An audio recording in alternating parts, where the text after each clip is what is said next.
నమస్కారం, జీ న్యూస్కి స్వాగతం. నేను మీ సంతోష్. ఈరోజు వార్తల్లోని విశేషాలు.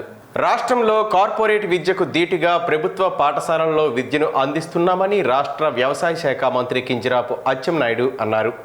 జనవరి 1 నుంచి ఇంటర్మీడియట్ కళాశాలల్లో మధ్యాహ్న భోజన పథకం అమలు చేస్తున్నామని, డ్రాప్అవుట్స్ నివారణకు ఇది ఎంతో దోహదపడుతుందని చెప్పారు.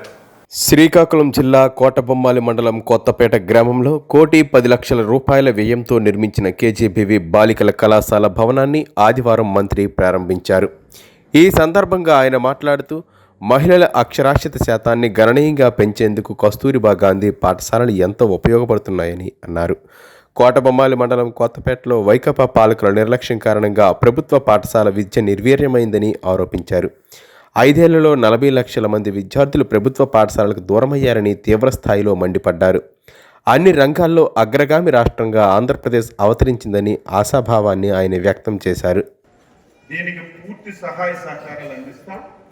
ఇక్కడ ఉన్నటువంటి ప్రిన్సిపాల్ గారు కూడా, ఉపాధ్యాయులు కూడా ఇది ఉద్యోగంగా మేము చేస్తున్నామని కాకుండా మా సొంత పాఠశాల, సొంత కాలేజీ, ఈ కాలేజీలో చదివినటువంటి పిల్లలు రాష్ట్ర స్థాయిలో, దేశ స్థాయిలో మంచి పేరు ప్రఖ్యాతులు వచ్చే విధంగా తయారు చేయవలసినటువంటి గురుతర బాధ్యత మీ అందరిపైన కూడా ఉంది అని చెప్పి తెలియజేస్తున్నాను. ఎప్పుడైతే విద్యా వ్యవస్థను నాశనం చేశారో, మళ్ళీ ఈ ప్రభుత్వం వచ్చిన తర్వాత యువ నాయకుడు శ్రీ నారా లోకేష్ గారు, మేమందరం వద్దని చెప్తాం. విద్యాశాఖ అంటే చాలా కష్టమైన శాఖ, విద్యాశాఖ అంటే చాలా తలనొప్పుల శాఖ. ఈ శాఖ మీరు తీసుకుంటే ఇబ్బంది బాబు అంటే, ఈ శాఖనే నేను తీసుకుంటాను, ఈ శాఖను మరమ్మతులు చేస్తాను, ప్రతి పేదవాడు మళ్ళీ గవర్నమెంట్ పాఠశాలకు వచ్చే విధంగా నేను తయారు చేస్తానని చెప్పి మేమందరం వద్దన్న ఆ శాఖ తీసుకుని చిన్నారులను వారికి ఆసక్తి ఉన్న రంగాల్లో ప్రోత్సహించి నిగడీకృతమై ఉన్న సృజనాత్మకత వెలికితీయాలని శ్రీకాకుళం ఎమ్మెల్యే గొండు శంకర్ అన్నారు. ఆరోహి స్కూల్ ఆధ్వర్యంలో సుస్వర లహరి కార్యక్రమాన్ని శనివారం బాపూజీ కళామందిర్లో నిర్వహించారు. ఈ సందర్భంగా శంకర్ మాట్లాడుతూ, విద్యార్థులు మ్యూజిక్, డ్యాన్స్ పట్ల ఆసక్తి కలిగేలా తల్లిదండ్రులు ప్రోత్సహించాలని చెప్పారు. విద్యతో పాటు కళల పట్ల కూడా విద్యార్థులకు ఆసక్తి కలిగించేలా తల్లిదండ్రులు ప్రోత్సహిస్తే వారు ఎంచుకున్న రంగాల్లో చిన్నారులను ఉన్నతంగా రాణిస్తారని తెలిపారు. నేటి బాలలే రేపటి పౌరులని, చదువుతో పాటు వారికి ఇతర రంగాల్లో కూడా ప్రావీణ్యం అవసరమని అన్నారు. ఈ కార్యక్రమంలో పలువురు కళాకారులు, పాఠశాల ఉపాధ్యాయులు, సిబ్బంది పాల్గొన్నారు. ఈ కార్యక్రమం ఆయన ఏర్పాటు చేసి ఈ స్కూల్ ద్వారా ఎంతో మంది మ్యూజిషియన్స్ తయారు చేస్తున్నందుకు ఆయన హృదయపూర్వకంగా అభినందిస్తూ, ఈరోజు ఈ కార్యక్రమంలో పాల్గొనే అవకాశం కల్పిస్తున్న వారికి, ఇతర బృందానికి అందరికి కూడా నా హృదయపూర్వక నమస్కారాలు తెలియజేసుకుంటూ, మీ ఆరోహి స్కూల్ ఇంకా అభివృద్ధి చెంది మరింత మంది సంగీత కళాకారుల్ని ఉత్తమమైన సంగీత కళాకారులు తీర్చిదిద్దాలని మనస్ఫూర్తిగా నేను అభినందిస్తూ, నాకు అవకాశం కల్పించినందుకు మరొకసారి నేను ధన్యవాదాలు. శ్రీకాకుళం జిల్లా Kasibugga sub division Kaviti, Kancheli, Ichchapuram town police స్టేషన్లో నమోదు కాబడిన రాబరీ, చైన్ స్నాచింగ్ కేసులలో నిందితుడిని అరెస్ట్ చేసి కేసు ప్రాపర్టీని పూర్తి స్థాయిలో రికవరీ చేయడం జరిగిందని, కేసుల యొక్క వివరాలను ఆదివారం జిల్లా పోలీస్ కార్యాలయంలో నిర్వహించిన పత్రికా సమావేశంలో జిల్లా ఎస్పీ కేవి మహేశ్వర్ రెడ్డి వివరాలను వెల్లడించారు. 21వ తేదీ మధ్యాహ్నం 3 గంటలకు కొజ్జారియా జంక్షన్ కవిటి మండలం వద్ద కవిటి పోలీస్ స్టేషన్లో నమోదైన రాబరీ, చైన్ స్నాచింగ్ కేసుల్లో పట్టుబడిన నిందితుడైన నర్తు రాజేష్ బైరిపురం గ్రామం కవిటి మండలం అనువానిపేట కవిటి పోలీసులు వారు అరెస్ట్ చేసి దర్యాప్తులో భాగంగా విచారణ చేయగా, నిందితుడి నుండి కవిటి, కంచిలి, ఇచ్చాపురం పట్టణ పోలీస్ స్టేషన్లకు సంబంధించిన 2 కేసులు, ఒక చోరీ సొత్తు అనగా 8.25 తులాల బంగారం విలువ సుమారు 7,76,958 రూపాయలు రికవరీ చేయడం జరిగింది. ఈ సమావేశంలో ఎస్పీ మాట్లాడుతూ, నేరం జరుగుతున్న ప్రదేశాలను గుర్తించి నిరంతరం గస్తీ నిర్వహించేలా చర్యలు తీసుకుంటున్నామని, అవసరమైన సీసీ కెమెరాల ఏర్పాటుకు చర్యలు చేపడుతున్నట్లు తెలియజేశారు. పై కేసులను ఛేదించడంలో Kasibugga DSP M Apparao, Ichchapuram circle inspector M Chinnamnaidu, Ichchapuram committee sub ఇన్స్పెక్టర్లు, ఇతర పోలీస్ సిబ్బందిని జిల్లా ఎస్పీ కేవి మహేశ్వర్ రెడ్డి ప్రత్యేకంగా అభినందించి ప్రశంసించారు. ఈ ఒక్కరే. ఇందులో ఈయన యాక్చువల్గా ఒకటి అటెంప్ట్ చేశారు కానీ ఏం పోలేదు మనకి. ఇంకొక 5 ప్రాపర్టీ లాస్ అయింది. 8.14 అంటే 8.25 లేదు, ప్రీవియస్ హిస్టరీ ఏం లేదు. ధ్యానంతో ఒత్తిడి నుంచి విముక్తి కలుగుతుందని ఎమ్మెల్యే గొండు శంకర్ అన్నారు. ప్రపంచ ధ్యాన దినోత్సవం సందర్భంగా బ్రహ్మకుమారిల ఈశ్వరీయ విశ్వవిద్యాలయం శ్రీకాకుళం శాఖ ఆధ్వర్యంలో నగరంలోని స్థానిక చినమండల వీధిలో జరిగిన కార్యక్రమానికి ఎమ్మెల్యే ముఖ్య అతిథిగా హాజరయ్యారు. ఈ సందర్భంగా ఆయన మాట్లాడుతూ ధ్యానం వల్ల చాలా ప్రయోజనాలు ఉన్నాయని, అలసిపోయినప్పుడు ధ్యానం చేస్తే తక్షణమే శక్తి సమకూరినట్లు అనిపిస్తుందని తెలిపారు. ధ్యానం ఆరోగ్యంగా ఉంచుతుందని, రోగ నిరోధక శక్తిని అనేక రెట్లు పెంచుతుందని పేర్కొన్నారు. ధ్యానంతోనే మానసిక ఒత్తిళ్లను జయించి సంపూర్ణ ఆరోగ్యవంతులుగా జీవించవచ్చని అన్నారు. జీవితంలో ప్రతిరోజు కొద్దిసేపు ధ్యాన సాధన కేటాయిస్తే ఒత్తిడి లేని సమాజాన్ని నిర్మించుకోవచ్చని అన్నారు. National yoga sports association AP ఉపాధ్యక్షులు, walkers international district 102 governor Konkyana Muralidhar మాట్లాడుతూ ధ్యానం చేయడం వలన మనసు ఆరోగ్యంగా ఉంటుందని చెప్పారు. ప్రతిరోజు ధ్యానం చేస్తే అది మన దినచర్యలో ఒక భాగంగా మారిపోతుందని అన్నారు. శ్రీకాకుళం నగరంలోని స్థానిక నాగావళి హోటల్లో పిఎంజే జ్యువెలరీస్ ఆధ్వర్యంలో బంగారం, డైమండ్ ఆభరణాల ప్రదర్శనశాలను సంస్థ ప్రతినిధులు శనివారం ఖాతాదారులతో కలిసి ప్రారంభించారు. ఈ సందర్భంగా ఖాతాదారులు మాట్లాడుతూ నగరంలో ఇలాంటి ప్రదర్శనశాలలను ఏర్పాటు చేయడం ఎంతో అభినందనీయమని వారంతా వారి అభిప్రాయాన్ని వ్యక్తం చేశారు. మహిళలకు ఇలాంటి షోరూంలను ఏర్పాటు చేయడం ఎంతో ఆనందంగా ఉంటుందన్నారు. ఎక్కడా లభ్యం కాని ఆభరణాలను తయారు చేసి ప్రజలకు అందించేందుకు కృషి చేస్తున్న ప్రశంసనీయమని యాజమాన్యానికి అభినందనలు తెలిపారు. ఈ ఎగ్జిబిషన్ 2 రోజుల పాటు ఉంటుందని నిర్వాహకులు తెలిపారు. ఈ సదవకాశాన్ని ప్రజలు, ముఖ్యంగా మహిళలు సద్వినియోగం చేసుకోవాలని వారు కోరారు. త్వరలో శ్రీకాకుళం జిల్లా కేంద్రంలోని స్థానిక జీటీ రోడ్లో నూతన షోరూంను అతి త్వరలో ప్రారంభిస్తున్నట్లు సంస్థ ప్రతినిధులు వెల్లడించారు. ఖాతాదారులు కూడా ఎప్పుడెప్పుడు షోరూం ప్రారంభమవుతుందని ఎదురుచూస్తున్న క్రమంలో వారి ఆశలు త్వరలోనే నెరవేరుతాయని వారు చెప్పారు. ఈ కార్యక్రమంలో director Anand Balagam, marketing manager Arun Kumar, Natukula Mohan, Art of Living teacher Namballa Kalpana, దంతవైద్యుల మాడుగులు జాన్ తదితరులు పాల్గొన్నారు. పోటీ పరీక్షల్లో రాణించాలంటే గణితంపై పట్టు సాధించాలని, గణిత విద్యతోనే సమాజాభివృద్ధి, దేశాభివృద్ధి సాధ్యమవుతుందని శ్రీకాకుళం ఎమ్మెల్యే గొండు శంకర్ అన్నారు. శ్రీకాకుళం నగరంలోని అంబేద్కర్ ఆడిటోరియం ఆధ్వర్యంలో సిక్కోలు గణిత ఉపాధ్యాయ వేదిక వేడుకలు ఆదివారం నిర్వహించారు.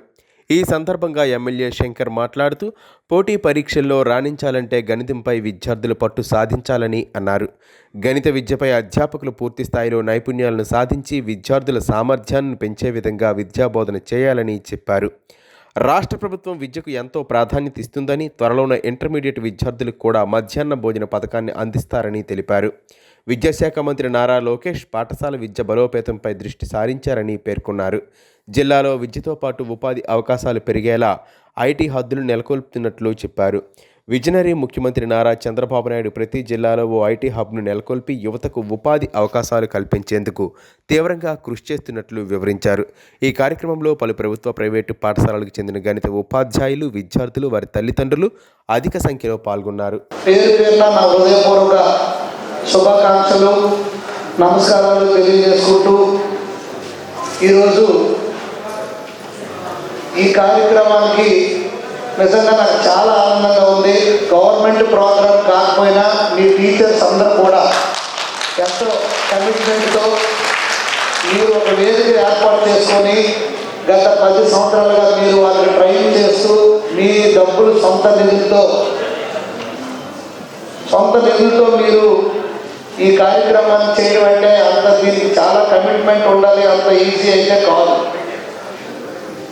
డబ్బులు కూడా మీరు సొంతంగా వేసి 3,000, 2,000 వెయ్యాలి. శ్రీనివాస రామానుజన్ 20వ శతాబ్దంలో ప్రపంచ ప్రసిద్ధ గణిత మేధావుల్లో ఒకరని, తమిళనాడులో ఈరోడ్లోని ఓ నిరుపేద కుటుంబంలో పుట్టిన రామానుజన్ చిన్న వయసులోనే అసాధారణ ప్రతిభను ప్రదర్శించారని వక్తలు తెలిపారు.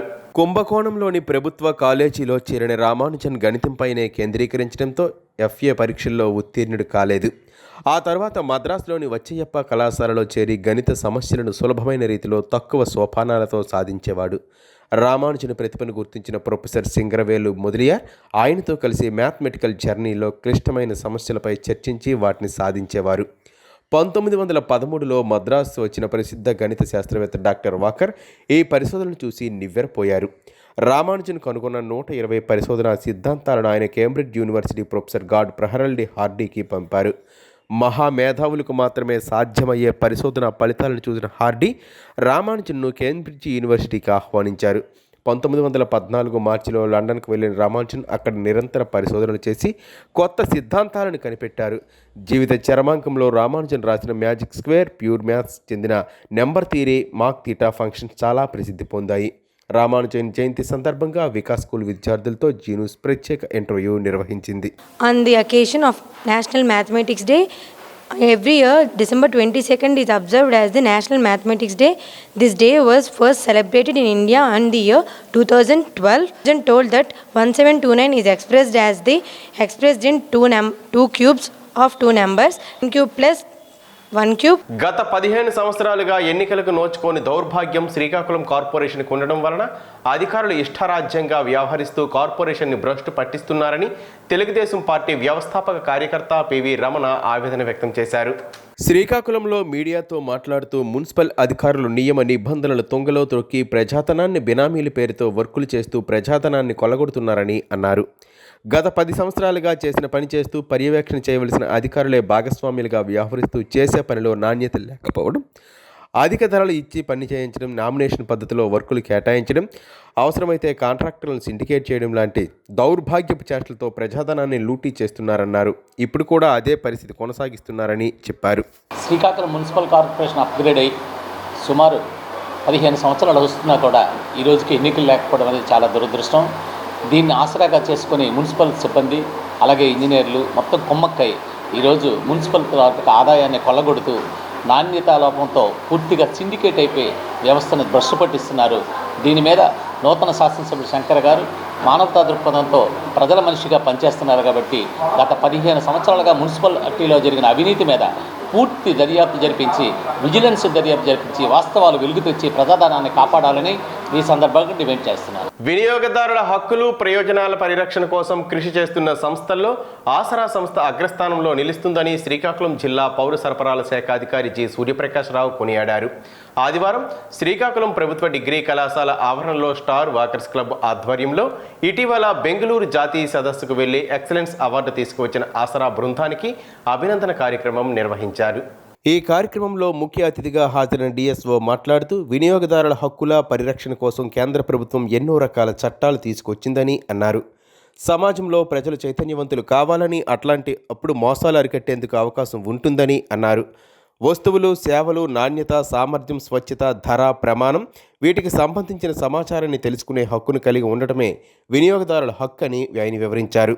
ఈ నెల 18 నుండి 24 వరకు దేశవ్యాప్తంగా వినియోగదారుల హక్కుల పరిరక్షణ వారోత్సవాలు పకడ్బందీగా జరుగుతున్నాయని, ఈ నెల 24న శ్రీకాకుళం బాపూజీ కళామందిర్లో జాతీయ వినియోగదారుల దినోత్సవాన్ని ఘనంగా నిర్వహిస్తామని చెప్పారు. జిల్లా వ్యాప్తంగా వినియోగదారుల హక్కుల పరిరక్షణ సంఘాలు, వివిధ స్వచ్ఛంద సంస్థల ప్రతినిధులు పెద్ద ఎత్తున హాజరు కావాలని ఆయన కోరారు. అనంతరం ఆసరా ఆధ్వర్యంలో ఏర్పాటు చేసిన వినియోగదారుల హక్కుల పరిరక్షణ కోసం ఏర్పాటు చేసిన గోడపత్రికలు వాకర్స్ ప్రతినిధులతో కలిసి ఆవిష్కరించారు. ఈ సందర్భంగా ఆసరా సంస్థ శ్రీకాకుళం జిల్లా బాధ్యులు సీనియర్ న్యాయవాది గేదెల ఇందిరాప్రసాద్ను జ్ఞాపిక ప్రశంసా పత్రం ఇచ్చి సత్కరించారు. ఈ వార్తలు ఇంతటితో సమాప్తం. మళ్ళీ తర్వాత బులెటిన్లో కలుసుకుందాం. నమస్కారం.